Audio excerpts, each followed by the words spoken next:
Hello, I'm Oral Gibbs, and welcome to Oral Gibbs Live. I have a very interesting guest. Well, I tell you this all the time. This time it's really a very, very interesting guest. Who's this person? You'll meet my guest after these words from the sponsors. The Windward Islands Bank in Phillipsburg and in Cul-de-sac and Simpson Bay. The Windward Islands Bank for all your banking needs is the Windward Islands Bank and GEBE, or Local Water and Electricity Company. GEBE, serving St. Maarten for over 6 decades. It's GEBE. And I'm Earl Gibbs here with you. And my guest on the program is a very interesting young man. He's Chief Executive Officer of Port St. Maarten, Mr. Alexander Gumbs. How you doing, sir? I'm great, Mr. Gibbs, and it's a pleasure to be here for the first time on your program. Hello to all of your listeners, local and abroad. And viewers. And both. viewers, of course, because you're live. I got to congratulate you on your appointment as Chief Executive Officer at the Port of St. Maarten. How long now since you've been at the helm? Yes, Oral, Mr. Gibbs. So I've been the CEO now for about 12 months, so October, May, 12 months. And it's been quite a interesting journey thus far, and of course the support from the stakeholders and also my family in particular in that regard. Yeah, no, it's quite. I was speaking to your uncle the other day at the launch, the soft launching for the water plants square, right? And you all had found the bus of it, right? And your uncle was saying he's so proud of you, man. Yeah, that in its own is quite an interesting story indeed. As my uncle grew up in town, and right. The story with the bus from Mr. Walter William, it was placed in town in 2015. And after Irma, it disappeared. It was on the beach side, and it disappeared with the swells. And exactly 4 years later, in September last year, we actually found it back after a tropical storm. So it was a great sign, and indeed it was a great opportunity to reconnect with Miss Bina, the wife of the late Mr. Walter Williams, and the family. Oh yeah, she was very happy. And it's so good because it came from a young man from the same neighborhood. Correct. And that is a story that's tied to it. I can recall back in the days when I was 6, 7, 8 years old, my uncle would take us every Saturday or Sunday down at Walter Williams to swim and eat and have a great time. So I have fond memories in the area as well, indeed. All right, that's good. So now that you've grown up, you're a big man. I remember the first time I saw you was at the airport. My daughter was going to study in the Netherlands, and you was leaving on the same plane. Correct. That was 2006, right? Correct. Indeed, I left the island in 2006 with the opportunity on a scholarship to study in the Netherlands. I was living in Groningen at Hanse Hogeschool, where I received a Bachelor's of Commerce, Marketing and Sales. And of course, my wife was also in Groningen at the time as well. So quite a beautiful story in that regard, in the process of studying in the Netherlands, working a bit in the Netherlands, and then returning back to our beautiful island, St. Maarten. So you met your wife at the same school you went to then? Yes, I met my wife actually in high school, and she came to the Netherlands 1 year later than me. She was a bit younger. And we studied in the same school. She did accounting, so she's a financial person, and I ventured more into the business side of things. So, and then you came back to St. Maarten. And you went straight to work at the port? Yes. So at the time, I had the opportunity from the former CEO to come back to actually work at the port. Strange enough, Mr. Gibbs, it's only until when I was signing my first contract to return at the port. It was a recruitment conference in the Netherlands, and we actually came to an agreement in the Netherlands while I was attending the conference. And, if I look at all of my diplomas from high school, so I went to Marvel first. The ending story was about cruise at the age of 16. At the age of 17, 18, the closing project in Harvard was about cruise. And I did both my internship while in college and my thesis at the port. So it's only after the fact I realized that, before I even realized it, in cognitive, that I was always, very much interested in the cruise industry, very much interested in tourism from a whole perspective, and the opportunities for the country in that regard. Yeah. And then you grew up in town, seeing the cruise ships coming all the time there in the port. Do you remember the first time at the port that you met me? I don't remember the exact time, but The I know reason it was I, a day there was several ships in port, and I knew of you, of course, because of your programs. You know, my mom would always watch Channel 15 back in the days, Oral Gibbs Live, so I knew of you. But I think the first time we met you, there was an event at the port, and you came to cover one of those stories in that regard. yeah. No, I don't know if you remember what I said to you um, as a young man working at the port. That's the reason why I asked you that question. Something you don't remember. You don't remember, right? No, I don't Okay. actively remember I'm indeed. not going to tell you because very few people move up the ladder the way you move, but you're a very sincere young man. And I remember telling you, don't be like the others. Because what I admired about you at the time was that you will always return a call. You will always respond to an email. You was very accurate and straight. And that was a quality that I didn't see in many people. Yes, indeed. I can definitely recall those words several times. It was only Mm. once. Several times throughout the years where we worked together, we advertised with you all, and you know we had different business opportunities from this exact same building we're sitting Right. in here today, where we had certain offices. So definitely recall those conversations, and look at us here, full cycle right now, sitting here as you know the CEO of this beautiful, important company to the country, and you know with great staff. I think we have a great staff group. We're working on other opportunities for staff as well. I guess you've seen the last few weeks we've had many vacancies out there as well. So we're shaping, shifting, and building the direction of the port as we rebound, of course, from the pandemic, and of course the losses due to Irma, and you know just tapping Yeah. into new opportunities out there. No, but you're a product and an example that here we are as a tourist island. We are leaders in the northeastern Caribbean when it comes to tourism, and you're running one of the biggest, most best operated ports in the region, and you're not even 40 years yet, right? Yes, correct. I am. I still have a few years to go to reach that number. I'm actually Uh, 34 at this point in time. But definitely, Mr. Gibbs, it does come with a lot of responsibility. But first and foremost, of course, with a great team, a great set of people with communication lines, very open and direct to a great extent, but also looking at it from a more corporate standpoint in terms of principle, accountability, and transparency.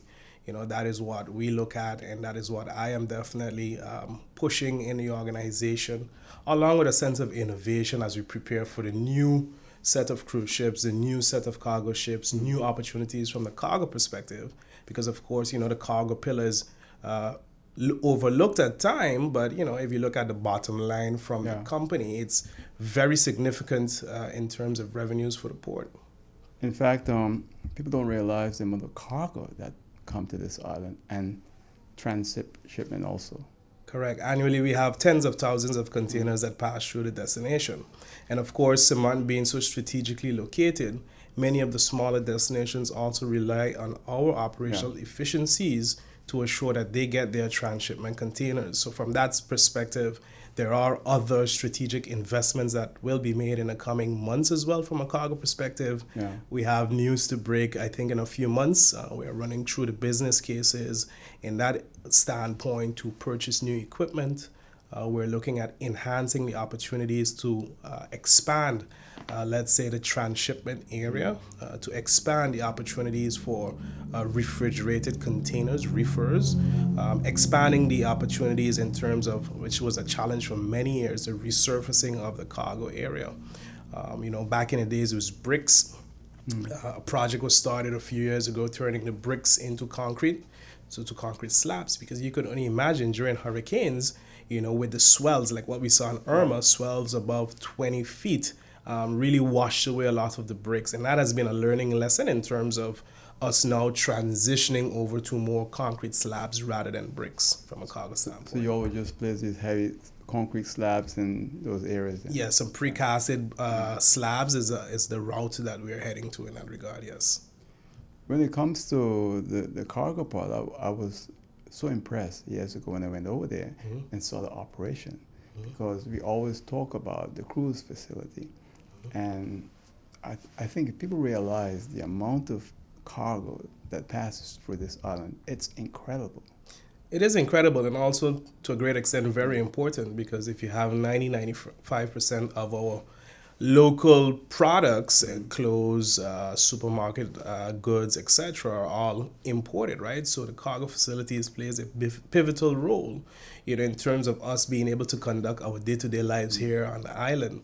And recently, I guess you saw as well, we actually hired, well, actually, I would say promoted because she was in a different department in the port, but the first female crane operator, that is huge. Yeah. If you look at it from the cargo perspective as well, our cargo manager is also female. Our terminal operations manager is also female who's been with a company for more than 10 years and got the opportunity to be promoted about a year ago. And, she's doing a great job and we're doing everything that we can do to support all initiatives in the port. And like I said, for me, it's all about an open communication line with our managers, with our employees, with our internal stakeholders, and of course, our external stakeholders.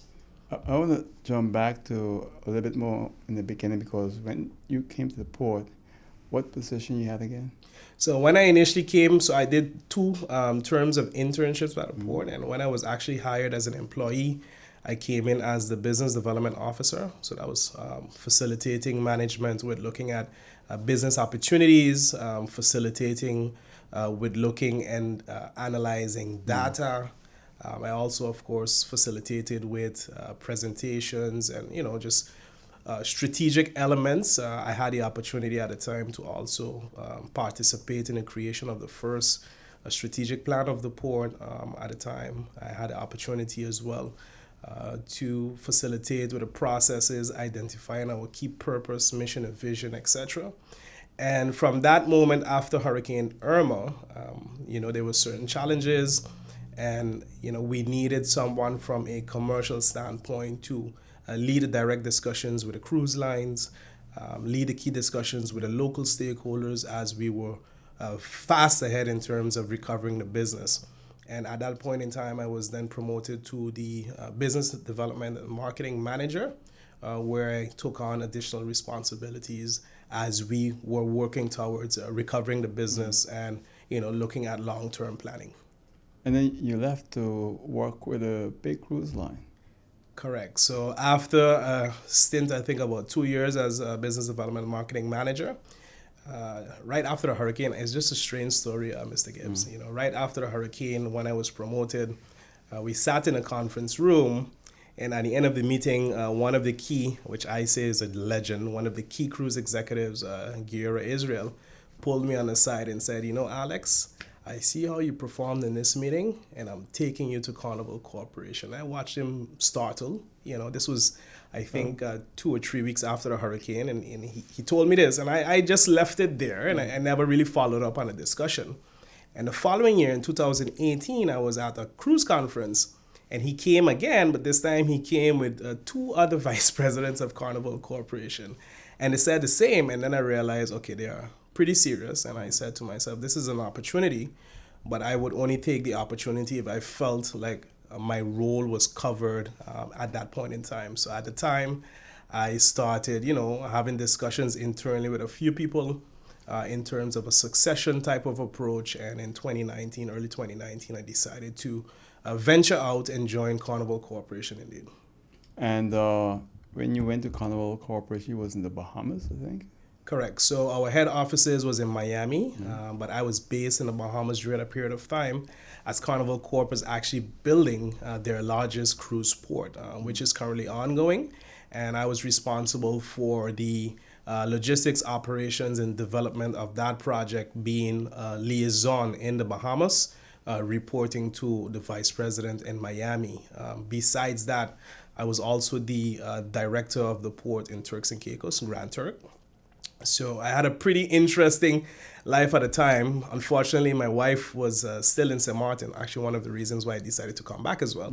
My wife was still in St. Maarten at the time, so I would spend, let's say, 1 week in the Bahamas, 1 week in Turks and Caicos, a few days in Miami, and then a few days in St. Maarten. So, it was constantly basically living in a suitcase. And when the pandemic came, of course, everything went remotely. I was almost stuck in the Turks and Caicos. We had to shut down the cruise port, etc. And I had a decision: do I spend the pandemic, which we thought was 2 months, in the Bahamas, or do I come home at my family? Of course, I decided to come home to my family because we did not know where the world was going. And at that point in time, I worked remotely here. It was amazing. And, me and my wife at the time had discussions for a while about having a kid. I said, the pandemic, we're not sure what's happening. And I decided actually to resign from Carnival Corp to focus on something more local. To my surprise, after a few months, I saw the CEO vacancy at the port was published. And I applied. I said, I'm a young professional. I have ambition. I can always return back to the US and work, but why not try contribute further to our country, especially in a moment of peril, especially in a moment when I think you need all the best persons that you can on board. And I applied. I think there was 20, 30 persons applied. It was a stringent process. I said to myself, I'm not sure if I'll go through that process again. I think it was a process of about 8 to 9 months with various assessments and cognitive tests, numerical tests. It was very detailed. I actually felt like I was applying for Google. I was making that joke with family and friends. And ultimately, I came out the top candidate and thankfully was also selected and approved by COM. And here I am with that great opportunity. And, for me, Mr. Gibbs, it also shows that at times some of our students, younger students, would feel like there's not opportunities on island. But in reality, I think if you put your mind to it, you show that you work, as you said as well, rightfully so. You be very consistent with your response times, very consistent in your rhetoric, very consistent in your lifestyle as well. I do think that there's great opportunities still in St. Maarten for our young professionals. No, I agree with you, but I got to say that unique quality is so important, and it's oftentimes very lacking in our people. That's why when I saw it in you, I was really impressed, and I had to tell you about it and tell you about it many times because we just don't see it too often in St. Maarten. What do you think about your stint at Carnival? Did that help a lot in your current position? Definitely helped a lot. Just in terms of strategically how the brands, so Carnival Corp Corporation actually consists of 9 cruise lines. It's the biggest cruise line. It is the biggest cruise company in the world. They used to have the most ships. I'm not sure about that number right now because of the pandemic. I'll get back to that later in the interview. But, from that standpoint, for many years we wondered within certain groups on the island and peer groups as well, how does the cruise lines look at the destinations? How do they manage their ports, right? Because if you look at the ratings from cruise passengers, the private islands within those brands are always scored the highest. So if you look at Grand Turk, or if you look at the other brand, Royal Caribbean, Perfect Day, Coco Cay, those private islands are always scored the highest. Why? Because they streamline the experience, they set certain expectations. Also, from a development standpoint, I was also able to learn a lot in terms of just port development in general. So I must say the opportunity of being with Carnival Corp, I think definitely propelled my opportunity to actually apply and be selected as the CEO of the port. Had I not made that move, I'm not sure if it would have happened at this point in time. Maybe later on in life, maybe I might have chosen a totally different direction from a business standpoint as well. So I was definitely very grateful for that opportunity. I still have great relationships with the persons I reported to at Carnival Corp. And definitely that is something in my journey thus far that has a huge impact in terms of self-growth, but also professional growth in that sense. A few years ago, I was speaking with some of the president and vice president of these cruise lines, and they said something unique about St. Maarten. St. Maarten was always willing to work with the industry more than any other island in the region. No, that is definitely a fact. I think this business, first and foremost, is ran on relationships. You could be the best that you can be, but it's all about relationships. It's all about sometimes of sending a WhatsApp message as well, saying, hey, how are you? Or during a certain period in a year, maybe send them flowers or a gift, etc. And that was all part of the way as well, prior how the port operated. And of course, that is one of the reasons from a continuity standpoint, what has assisted St. Maarten in forging relationships, first and foremost, and also being able to listen when certain feedback items may be a discussion point. And some of these are tough discussions that we have, from a negotiating table standpoint, which to a great extent we're doing right now, renegotiating these long-term agreements that a port has. And, it's all about relationships as well, and continuity and, just collaboration from the standpoint, because as much as the destinations need these brands, these lines, and these vessels to the island to bring passengers, it's the same in return where those brands need reliable ports, safe ports, ports where people can have an amazing time, and at the end of the day, ports where offer services and the brands can make money. And that is one of the key things, 5 key things that St. Maarten encompasses as well. What do you think we don't understand about this industry? Because sometimes it comes under a lot of criticism. I think the industry, to a great extent, took a beating during the pandemic, and I will just use that as an example.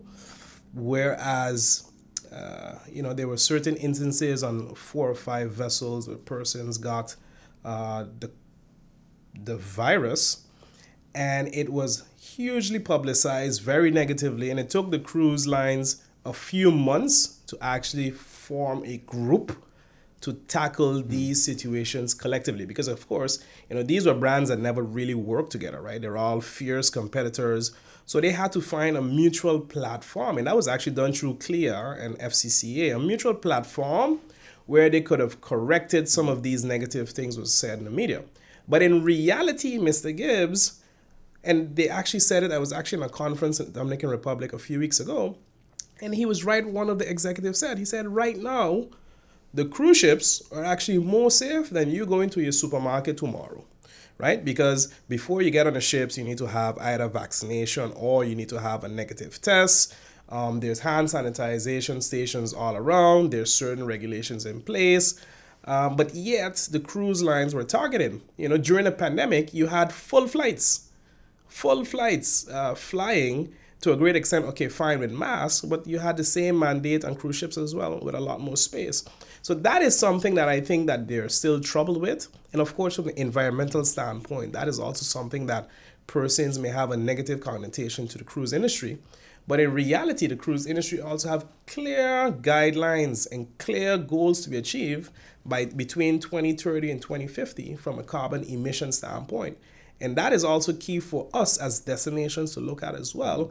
And on that topic, we recently actually established a ESG department, so environment, social, and governance, in addition to compliance, to see how best we can position the port in St. Maarten, of course, for those clear targets that they have outlined in the next 20, 25 years. And I understand the new ships are now using LNG to fuel power the ships. Correct. And you see that as well. So a lot of the new ships are actually switching to LNG, but there's also discussions if the next step after LNG would be hydrogen. And there's a lot of technologies that they're still working on. So, LNG is great right now. It's still a heavy component. But if you look at from a more sustainable standpoint, I think they are looking at LNG as a middle ground for now, as to connect some of those carbon emissions, collect some of those carbon credits as they move toward a more sustainable type of fuel, not fossil. A lot of people see the ships come to the port, and they're huge. They're like a floating island. And there are those who feel that they're not that important to the region because they just come, drop off people, leave by 6 o'clock, and that's it. While the other part of the industry, where you have the overnight guests that stay in hotels, they feel that they are actually better for the development of the region because people stay longer, spend more money. How you see that from a perspective of the industry that you've been a part of for so long now? Now, Mr. Gibbs, I could be very subjective on this response, but from a very objective place, I wholeheartedly disagree. And I say that because If you look at the cruise tourists here, at one point in time, they used to spend $191 a day. After the hurricane, that tapered down a bit to around 150 because of the availability of things to do. But bear in mind, these are also persons who are utilizing your infrastructure for 6 hours a day, 7 hours, maybe 8 hours a day. So if you look at the impact that these passengers have on the infrastructure, the roads, the sewage, etc., is a lot less. Now, if you equate that to what a stayover person may spend, which is, I don't know, $300-400 a day, it's quite similar if you stretch that 8 hours further, but with less of an impact. But I do believe a key equilibrium there, a equal playing field is needed where we all need to, as a country, I think, identify what is our capacity, what is our limits, what is the direction we would like to go. From a port standpoint, we look at ranging between the 1.5 to the 2 million mark, but that also entails spreading more business across the off season. So, getting back to the point of your question, I don't believe that the cruise ships coming here has no impact on the destination. I think numbers count. The maritime industry accounts for about a third of the gross domestic product, the GDP. And I think a key point that we can truly see the importance of the cruise industry was in December 2017, when you had no commercial flights coming in. You had most of the hotels were destroyed, but you had cruise ships coming in. So all of those businesses were actually thriving and trifling on cruise tourism, So it's one of those things that if there's a calamity, the ship can leave, but as soon as you get your ducks back in a row, the ship returns back. So from that angle, it's also the fastest rebounding tourism product that we can have. Yeah. So I do believe it plays a huge role in our economic development, a huge role in where we go as a country. And let us not forget, most cruises are also seen as a sampling pot, right? So it's like a platter. You go with a few friends to the restaurant, you order a platter with chicken wings, egg rolls, etc., etc. And whichever one you like the most, you might actually order next time. Same like the destinations. You go to 4 or 5 destinations on a cruise. You had an amazing experience on St. Maarten. Guess what? The following time, you might not yourself come back, but you might definitely recommend a friend or family or colleague. So from a conversion standpoint, it also is a huge, I was actually thinking about this last evening, Mr. Gibbs, and I said, if you look at the last 50 years of cruise, I think we're in the 58 years officially of the inauguration of the AC Wati cruise facilities. In 2024, we will be celebrating 60 years. But if you look at the last 50 years, more than 30 million cruise passengers, more than 35 million cruise passengers has visited our shores. I am sure that is directly related with the 4, 5, 600,000 stayover passengers that come to the island. So it plays a huge role, in my opinion, from a very objective place. So we shouldn't underestimate the industry, though. Absolutely not. Absolutely not. You make a very valid point. In 1993, I went on the first cruise of my life with my family, and I never went back. And why I didn't go back is I had someone purchase a ticket for me, and this person kind of like ripped me off. They purchased a room that was down in the bottom of the ship. I had a small little room. Here it was with my wife and 2 children, and the experience was so bad. We got sick on the ship, everything else. So I never went back at all, up to this day. But in 2009, we're in the maiden voyage of the Oasis of the Seas. I was invited to go on that, and I was so impressed. Although I was so impressed, I'm still very reluctant based on that experience I had in 1993 with the industry. And sometimes first impressions do really make a lasting impression. But after I saw how the ships have changed over the years, and especially those huge ships, I must say it's good. I don't like the big ships, but I think it's a good way for people to get their family or their friends on the cruise. But another thing I want to ask you, because I saw in Carnival, and you went in Carnival, is Carnival really mostly for younger people or for older people? And the reason why I asked you that, in 93, I was a much younger guy, it was different. And what I saw on that ship was a lot of youngsters that came in from New York, caught the ship in Miami. Is it still like that?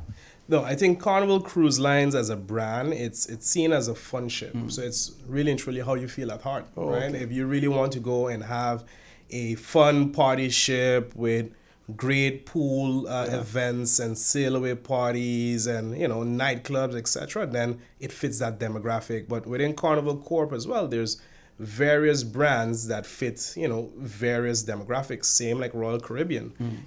I've had great experiences on Royal Caribbean ships as well. Same what you said, Oasis of the Seas. There's an inaugural cruise in December on Wonder of the Seas out of Miami, so we're definitely looking forward to that. But from a holistic standpoint, the industry has definitely matured. I think the industry has been one of those things that actually give you the bang for your buck. And also looking at the home porting opportunities from St. Maarten, Mr. Gibbs, that is also something unheard of, which is, looking at the larger ships as we move ahead. Of course, that has to go in tandem with certain developments such as the completion of the airport. But if you pay, for example, out of St. Maarten, $750 to go on a cruise, you're on a vacation for 7 days, you visit 3 or 4 destinations, you eat in general for free unless you go to one of the specialty restaurants, you drink regular drinks for free unless you want to have premium drinks at a bar. But at $750, you have, depending on your budget, funds to pay or spend rather in the other destinations, rather than, for example, flying to Miami is $900. So that's already more than a cruise ticket. When you get to Miami, either renting taxis, Uber, or renting a car. If you're staying for 7 days, that's already $900 to $1,000.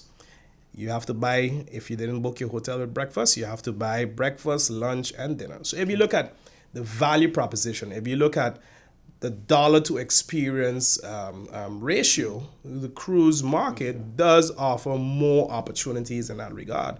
And that's why it's so popular, going back to 32 million passengers will be traveling next year. No, I met a couple on the Oasis of the Seas, and they told me they had about 85 times cruise. I mean, it's unbelievable. Imagine 85 times cruising, that the cruise industry invited them to come on that cruise because they've used it so often. There's the trend now, Mr. Gibbs. There's persons who are retiring on cruise ships. Yeah, right. So if you have a retirement fund of let's say $4,000, you don't have to pay mortgage, you don't have to pay utilities, you don't have to pay gas, you don't have to pay car insurance, you don't have to pay home insurance, you don't need to buy groceries, you don't need to do any maintenance to your house. So these people for $3,500 live on cruise ships, jump from ship to ship every few weeks, travel the world, and have their best experience. So, it's like I said, it's really at heart what you like, but there's so much opportunities there from that standpoint. We're seeing now as well, there's festivals that are renting cruise ships for concerts, right? So you had the reggae cruise from Damian Marley, etc., that was totally chartered 2 weeks for concerts. There was the Uber Soca cruise only for Carnival revelers. There's other groups that charter cruise ships for opportunities. If you look at cruise ships as well, look at in the Netherlands, cruise ships was used as asylums for refugees from Ukraine. There's also instances where cruise ships were actually rented by FEMA in the US after hurricanes in certain areas. So it's so flexible. It just creates different opportunities based on the time, and that is why it's popular. Well, in case you've just joined us, I'm Earl Gibbs, and you are listening or watching Earl Gibbs Live with Mr. Alexander Gumbs. Mr. Alexander Gumbs is the Chief Executive Officer of Port St. Maarten, and he's my guest here in the program, and he makes a very good argument for the cruise industry. He's quite an amazing young man. I'll tell you what, we're going to go to a break. When we come back, we're going to continue speaking right here on Earl Gibbs Live. All right, please stay with us.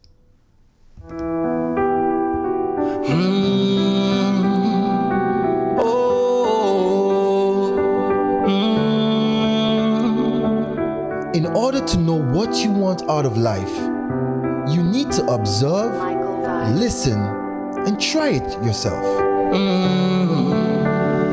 Promises, we can make it. If we work together, that's just how it is. Let's stand strong, and serve the land. Working hard as one nation. Yes, we can. Oh, yes, we can. The more difficult it is to achieve, the more satisfying it is to make it. Just believe in us, we'll see you through it all. Oh, never give up. Oh, never give up. We can make it. Never forget those who were there for you. And if you dream big, you might just achieve it. The power to serve, standing for community.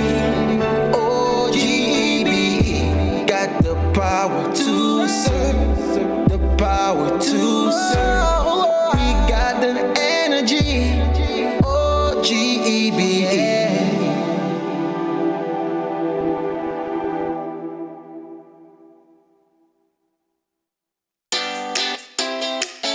Make use of WIB mobile banking with easy access and direct usage of face recognition,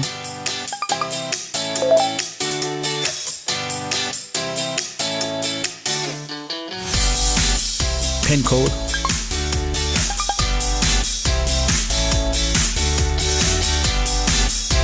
or fingerprint. Download WIB mobile banking app and make your transaction from anywhere at any time.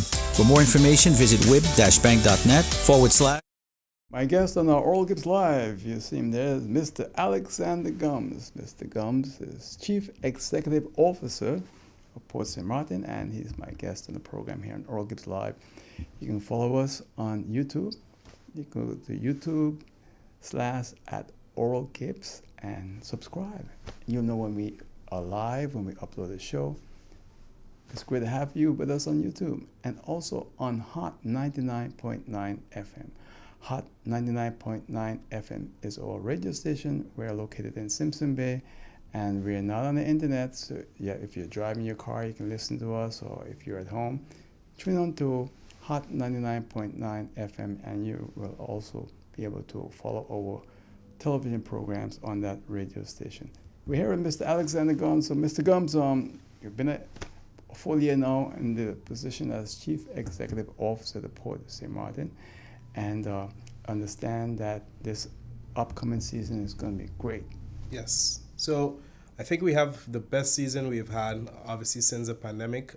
If you look at the numbers right now that we are forecasting, it's slightly under the numbers that we did in 2019 and 18. Mm-hmm. So it shows that the recovery is going on a right track.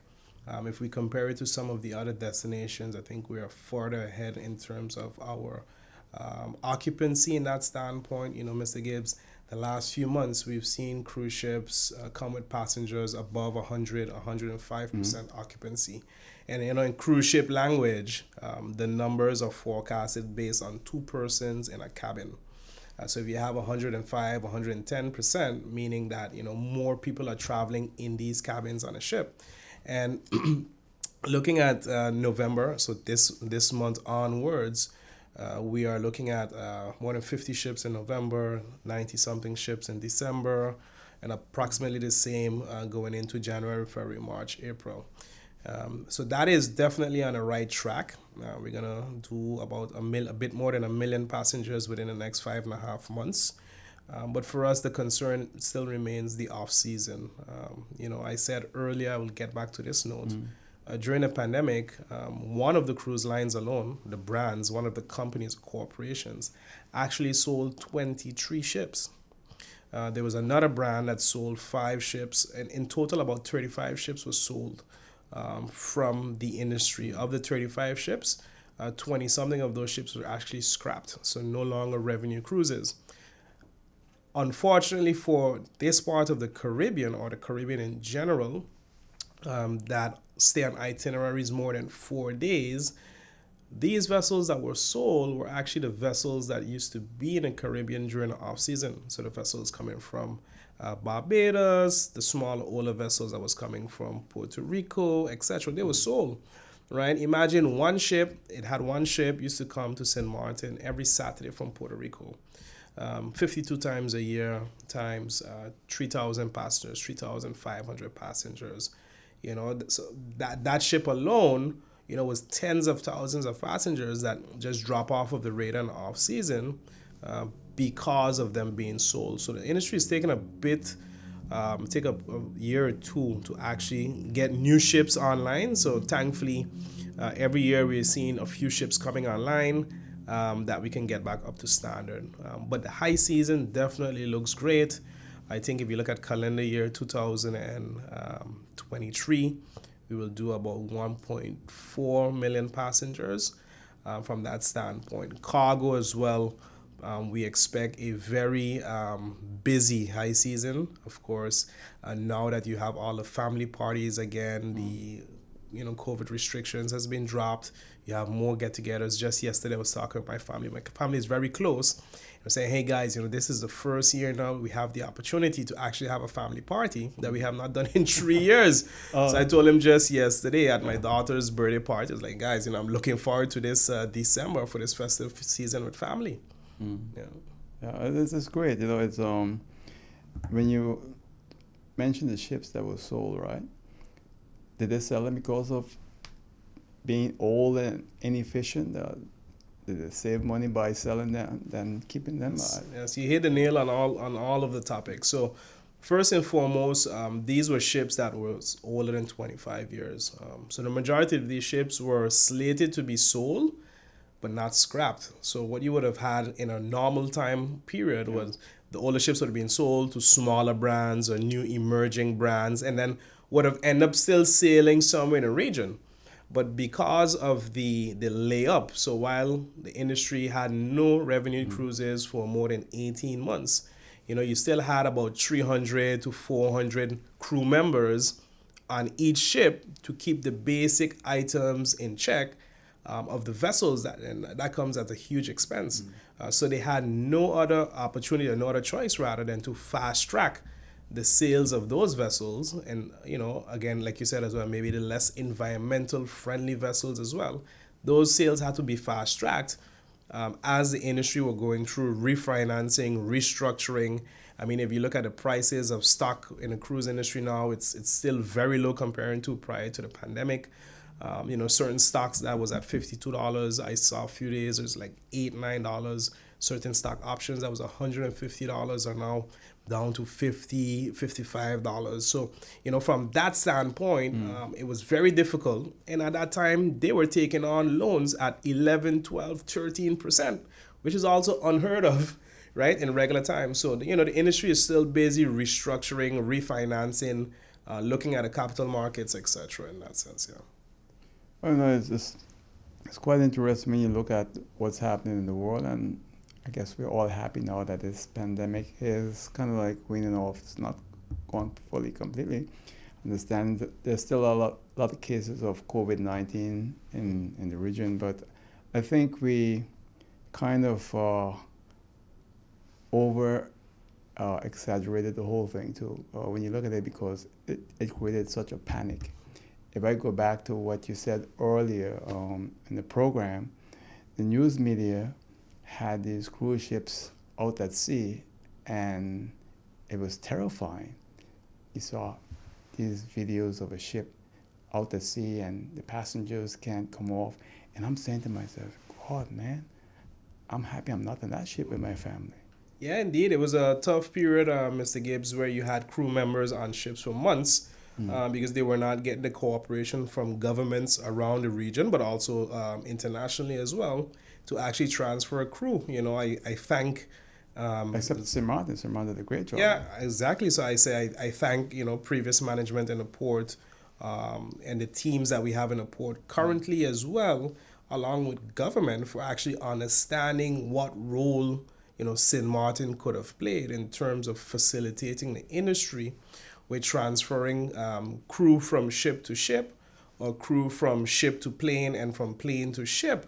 I think that was recognized time on time during conferences the last 2 years, where the cruise industry in particular very much appreciates St. Maarten as one of the only, I think it was probably 2 or 3 other Caribbean destinations at large that actually worked with the industry on onset. What was a common language was a vessel appears and then at the last minute they were denied access. I am happy to say, before my time and during my time, thank you to the health protocols that was very clear, the immigration workers who were amazing, government at large, and our staff, that we had not, and the agents, that we had not once turned a vessel back.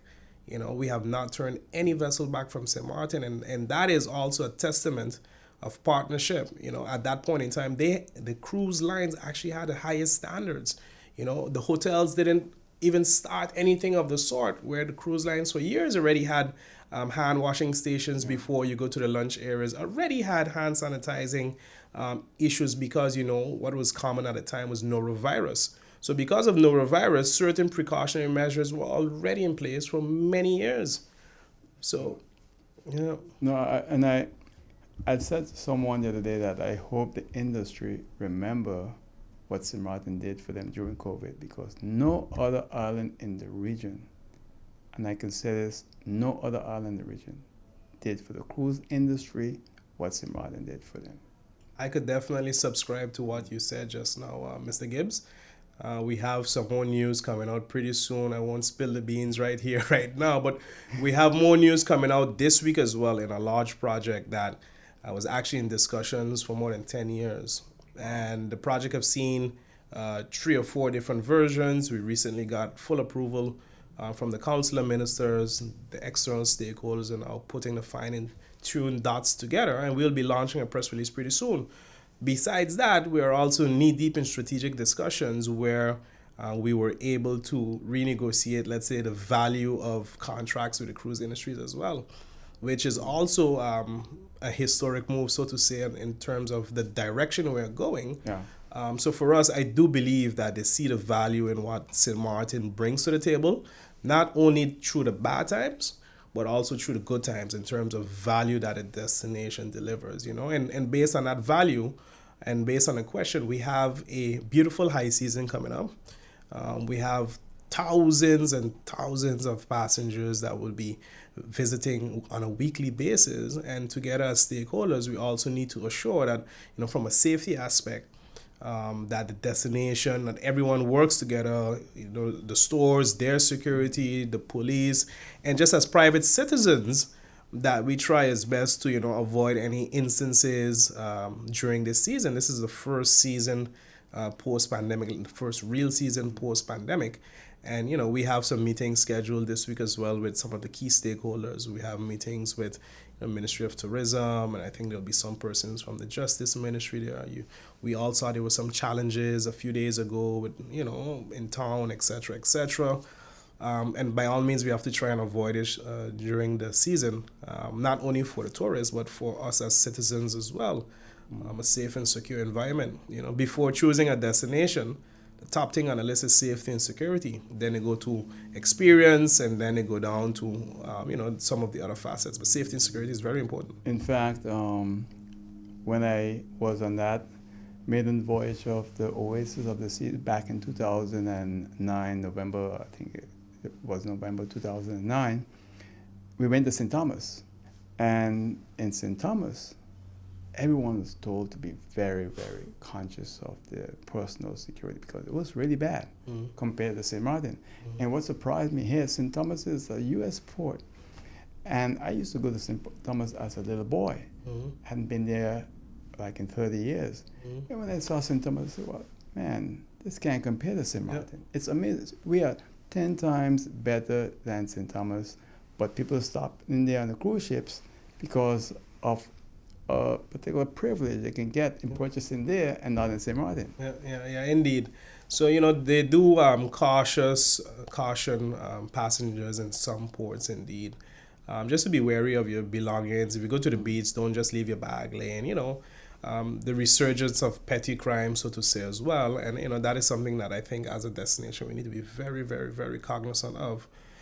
Because we need every review as best as possible to be great. That can be shared on platforms such as Cruise Hive and Cruise Critic and, Instagram and Facebook. The last thing we would want is tourists live streaming and what we've seen in other destinations, people fighting, and, we don't need that. So, it takes all stakeholders, not only law enforcement, not only the security companies that secure certain places, but all stakeholders, you know, the hostesses, the bartenders, all stakeholders, we as a port and the other entities as well, to try our best to first and foremost offer great service, but also assure that we, you know, keep a very secure experience and safe. There's a lady that is the face of the FCCA. Michelle Page, yes. Michelle Page. Yes. When last you saw her? I actually I had a meeting with her a few weeks ago when I was in the Dominican Republic. I think she's a lovely lady. She was recently promoted to the CEO of FCCA. Right. Adam Cesarano is now the president of FCCA. And I must say FCCA has been a true partner to St. Maarten since I've been actively involved. Yeah. Working with the executives, a true partner. They have facilitated us with not only connecting with vice presidents and senior vice presidents, but truly with the CEOs of these companies, the presidents of these companies. Just a month and a half ago, I had a beautiful meeting with the CEO of Princess Cruises. And Princess Cruises, we all remember it as a love boat, etc. And I think there's beautiful things to come to the destination from that particular brand as well. And it looked like you've been watching my boy Donald Trump using beautiful. So, let's see what happens in 24. But yes, I mean, we're actively watching him as well. Yeah. Maybe not on Twitter as yet. Let's see what Elon Musk does. But we do follow certain things indeed. exactly. So Michelle Page is such an important person. I know she likes him a lot. It's one of her favorite places. Yeah. Yeah, definitely. And we are looking as well at collaborating with FCC and bringing one of the conferences to St. Maarten in 2024. As I said, that year is when we celebrate our 60th anniversary. It would also be 10 years since St. Maarten had the larger conference, but you know, we are still doing the homework in terms of room availability, budgeting, etc., to assure that, you know, we have a strict, firm agreement in terms of hosting such an event where you'll have hundreds of delegates coming to the island and hundreds of cruise executives to St. Maarten, yes. We're going to ask you that because Yes. this island is great to them too. So you know. potentially we'll either have a conference in June or October 2024 in that sense. So that will go through the FCCA. How that works? So, Yes, so the FCCA forms as a platform that actually creates these meeting opportunities. So a few weeks ago, there was actually a strategic meetings on one of the cruise ships. So cruise lines also participate. Instead of going to a hotel, the cruise line would show their new product, and then you'll have the meetings on the ships. Then in June, they have what they describe as a platinum conference, which would only be platinum members and cruise executives. So it's a smaller group, maybe 200, 250 persons. The last time we hosted that was actually in 2019 before I left the island. Yeah. And then the larger conference, what they normally do in October, actually attracts about 600 to 900 attendees. That would be directors of ports from all of the Caribbean islands, tour operators, government officials, but also approximately 150 cruise executives. You know, so that is also a beautiful opportunity at that point in time. Once we get through certain strategic investments, also hopefully by that time the upgrades of town Phillipsburg, which it's in a very, very, very deteriorated state, that we could showcase some of these things along with new tours and restaurants, etc., that may be online, to refresh their minds in terms of what St. Maarten has to offer. Because right now, most of the cruise executives, besides the ones that we directly invite, look at the destinations based on data, right? So based on reviews and surveys, etc. But actually having the feel, the taste, the smell, the experience of St. Maarten, you know, we need to get them here. So then what does a person like Michelle Page, what role she plays in this whole industry? So I would say Michelle Page, and don't quote me on this one, but I would see as the more social butterfly, but with a very firm grip in terms of connecting the industry to destination. So she is like the spider in the web, you know, that connect the dots, connect the opportunities, but also very much so spearhead collective concerns or collective opportunities, or also collective challenges across the industry. Okay. So for example, during the pandemic, she played, FCCA and her team played a pivotal role in connecting all of the health officials and all of the tourism officials from the destinations with all of the health officials from the brands and all of the executives from the brands, creating a platform of discussion looking at the protocols, for example, to enter into destinations, trying to standardize those protocols, trying to come to agreements in terms of ship denials, when that will be done, how it will be done, etc. So that is the role really that they play in particular at this point in time. Well, Mr. Gumbs, I'll tell you one thing, and I said this to my wife the other day when I met you over at the Water Plants Square, is I can see quite an improvement, the way you address issues, the way you present yourself. Great improvement, man. Really proud of you and what you're doing now as Chief Executive Officer at the Port of St. Maarten. I think you're going to do a great job. I just wish you and your family all the best, and we only have about a minute remaining. Anything you want to add in closing? No, I thank you so much, Mr. Gibbs, for this opportunity here to be on your program as the first time. I appreciate the fact of this open dialogue. I know we only had about an hour, but this is topics that I could speak for hours and hours about. And also would like to thank all of the listeners. I would like to thank the viewers and, of course, my great staff at the port for their support, our key stakeholders locally, and also international stakeholders. I thank them all. Well, again, thank you. Much success. Thank you. And that's it for now on Oral Gibbs Live. See you next time. Until then, take care. Bye.